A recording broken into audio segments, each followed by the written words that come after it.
Hi, I'm Meghan Athavale, and I run a company called Pomo, and we make huge interactive displays for museums and parties and stuff, and we use sensors and cameras to track how people behave in real spaces.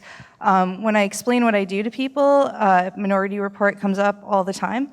I just want you to know I'm not going to talk about that. I'm just going to talk about how we're already opting into people tracking what we do.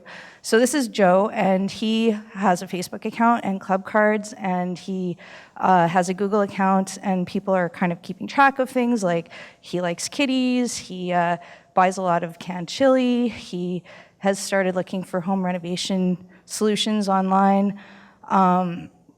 So people are starting to get to know each other through these things that people are posting online, and people are opting into it, which tells us that people are ready to opt into it. But we don't really get a good sense of how people behave just by looking at their activities online because they're private.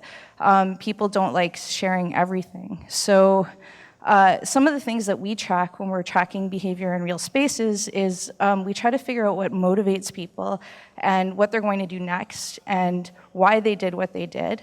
And we do this by studying body language. So in this case, in a lot of our installations, we literally hide behind screens and we keep track of what people are doing. And then we use the notes and the observations we've made compared against data that we've collected using these sensors.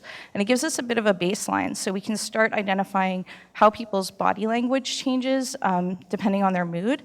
And we can tell if somebody's happy or sad based on how they're carrying their body. We can tell if they're going to behave in a certain way or whether they like something that's happening or dislike something that's happening based on how they behave and how other people behave. And we like to try and make people uncomfortable. Making people uncomfortable is exactly how you find out where they draw the line and where you're going to run into problems getting them to opt in to allowing you to film them and record data based on how they're behaving in real spaces. Joe reaches a point where he's not okay with you just throwing things at him and testing him and hiding behind the bush. That's where it becomes really creepy. So our solution to kind of eliminating the creepiness of it is we start tracking people in real spaces as a group. And we don't identify them as individuals initially. There are certain things that you can divine from data as a group, like if somebody's looking at the labels on a can, maybe they're interested in the ingredients or they have an allergy. When they take the can and they put it in their cart, you know that they've made a decision, so you can see them act on their choices after looking at that can. And everybody sort of reaches a pain point at some point, and you need to identify that pain point and leverage it, and that's where you're going to get people to opt into to being tracked and to being identified. In this case, Joe has no money, so let's make Joe's life easier. Maybe the cash register could recognize his face and allow him to pay that way. If it's easier at that time, Joe will opt in. If it's not easier, if it's just suddenly something that's thrust upon him, he's not going to do it. Another thing that we do when we're setting up displays is we try to make them super fun. We try to kind of surprise people and delight them based on things that we've collected that we know surprise and delight the majority of people. And we also try to incentivize good behavior.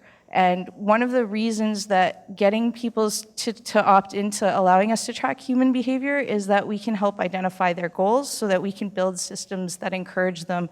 So, maybe Joe is watching his weight and you want to incentivize him in buying things that are healthy for him.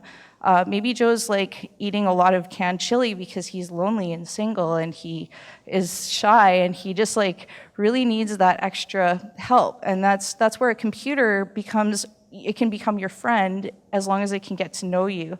And then you have all of the advantages of social sharing. So if Joe is successful and you're helping him with his goals, you can start celebrating Joe. You can start, we live in an age of reality TV shows and social media. You can put Joe on the internet and say, our system helped Joe, and he can start sharing that with other people, and then you're going to get other people opting in. And you never know where the success story could lead. as a child, I had an imaginary friend, and I kind of see these systems evolving into something that really, really gets us as individuals and not as this huge homogenous group. Thank you.